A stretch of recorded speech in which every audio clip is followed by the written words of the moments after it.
You said to me pretty much what you just said, and I want you to just confirm it for the record.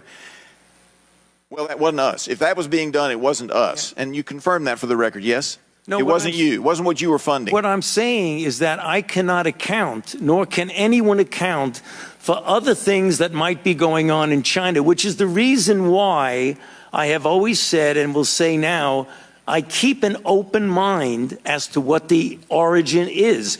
But the one thing I know for sure is that the viruses that were funded by the NIH phylogenetically could not be the precursor of SARS-CoV-2.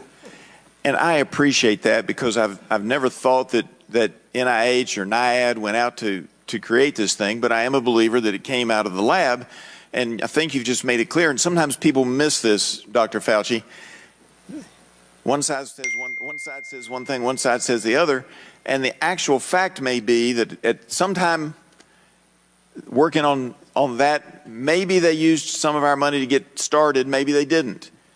But a group of scientists getting together might very well at Wuhan have said, hey, let's see what happens if we go over here and do this. Not that NIH funded it, but they on their own went off and did something. Isn't that accurate? Isn't that possible? Well, I actually would want to say that one thing we should put out on the table, that you were talking about a $120,000 a year grant in a $6 billion budget. So, I mean, if they were going to do something on the side, they have plenty of other money to do it. They wouldn't necessarily have to use a $120,000 NIH grant to do it. And I appreciate that, because it means something could happen. I'm glad you kept an open mind. I would ask this one final thing, though. Do you think they could have done it without the humanized mice that we gave them? Yeah, could have done what, sir? Could they have done any other research with the humanized mice that we gave them? Would they be successful? China didn't have the humanized mice before we gave them to Wuhan. Isn't it accurate that they might have been able to do extra stuff with our mice? Sorry, sir. That's a hypothetical that I can't really answer what they could have. But you can't say it couldn't have happened either. I yield back. You want me to prove a negative? Now recognize Ms. Castor from Florida for 5 minutes of questions. Thank you, Mr. Chairman. You know, these special investigative committees are intended at the outset to bring light to difficult matters, and I think, unfortunately, this select committee has brought more heat than light to things. And one example is nearly 5 months ago, Dr. Fauci sat for a 14-hour voluntary interview with the subcommittee. I was there for that interview, which included exchanges on many important questions on research, safety, long COVID, vaccine development, and the importance of strong public health systems in our local communities. Also, we discussed pandemic preparedness, like stockpiling supplies for our hospitals in advance of the next pandemic. But I want the public to know that for 5 months, the Republicans sat on that transcript. They could have released it at any time. It was released last Friday. If the public had seen it 5 months ago, they would know that the Republicans failed to find a shred of evidence of their far-fetched conspiracy linking Dr. Fauci to a cover-up of the origins of the pandemic. Instead, the Republicans contorted and mischaracterized Dr. Fauci's words over Twitter to gin up conspiracies about NIH's role in the origins of the pandemic. In the lead up to this hearing, parts of that interview have again been cherry-picked and distorted in press releases and tweets. So, Dr. Fauci, I want to make sure that you have an opportunity to publicly clear anything up. Does anything come top of mind right off the bat in how they cherry-picked parts of your 14-hour transcript?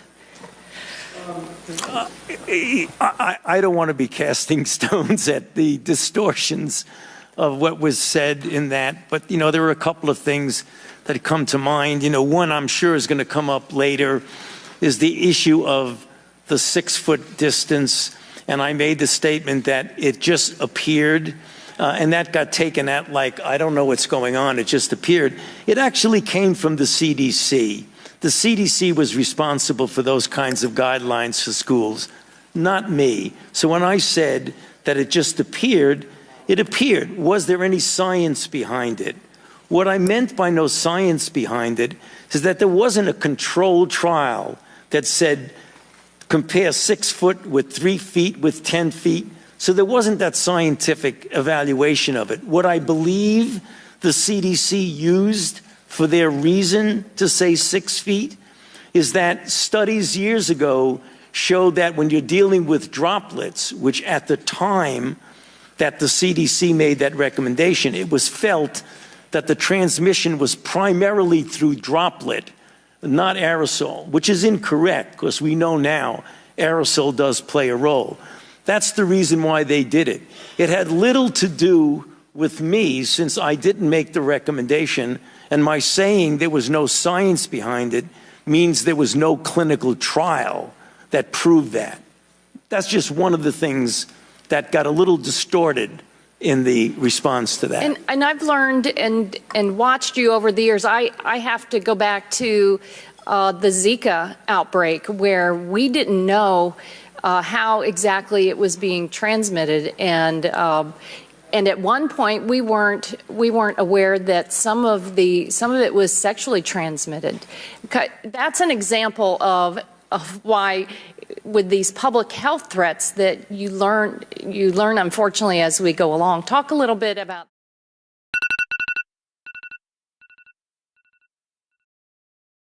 what was happening. Microphone. All right. I'm glad you brought that up because it really is also reflective of what went on in the early months of COVID. When you're dealing with an outbreak that's a novel outbreak, the Zika outbreak that caused microcephaly was novel. We have never seen that before.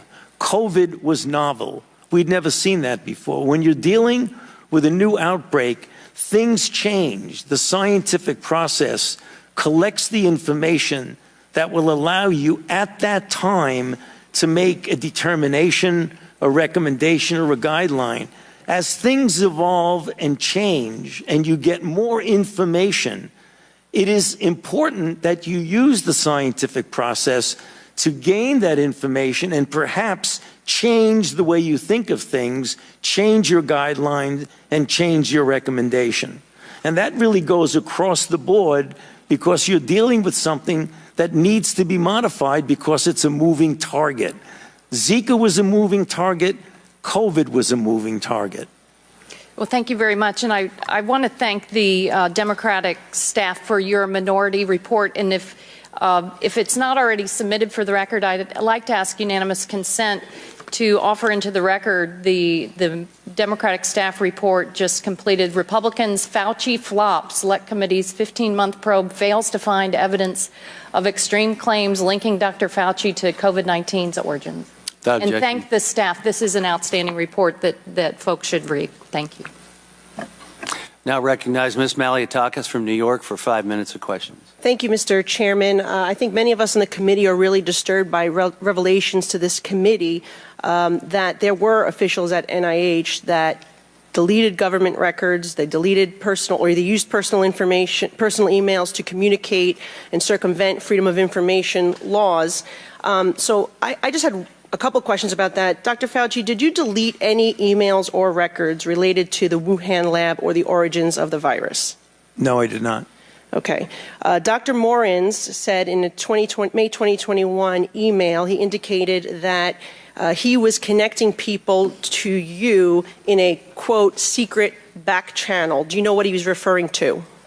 I don't have any idea what he's talking about. There is no back channel at NIAID. Okay, there is, he also said in another email that there is no worry about Freedom of Information Act. I can send stuff to Tony on his private email. Did you communicate with anyone relating to anything regarding NIH or with Dr. Morins on a private email? I do not do government business on my private email. Okay, so have you communicated with Dr. Morins via private email, even if it was not necessarily your definition of government business? It might have been because, as I mentioned in my opening statement, one of his functions is to write chapters, medical scientific chapters with me, so it is conceivable that I communicated with him on my private email when we were writing a chapter, and that was not official. What about Peter Daszak?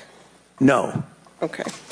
I just want to clarify for the record, because today you testified that you did not suppress the lab leak theory, yet in the past you have said, quote, it is a distortion of reality, unquote. You've said, quote, I've heard these conspiracy theories, and like all conspiracy theories, they're just conspiracy theories. That's what you told the American people. And so would you like to clarify what science were you following then versus now? Yeah, no, I've also been very, very clear and said multiple times that I don't think the concept of there being a lab leak is inherently a conspiracy theory. What is conspiracy is the kind of distortions of that particular subject, like it was a lab leak and I was parachuted into the CIA like Jason Bourne and told the CIA that they should really not be talking about a lab leak. Thank you. That's the conspiracy. Appreciate that. Dr. Fauci, how much have you earned from royalties from pharmaceutical companies since the pandemic began in 2021? Zero. It says NIH scientists made $710 million in royalties from drug makers.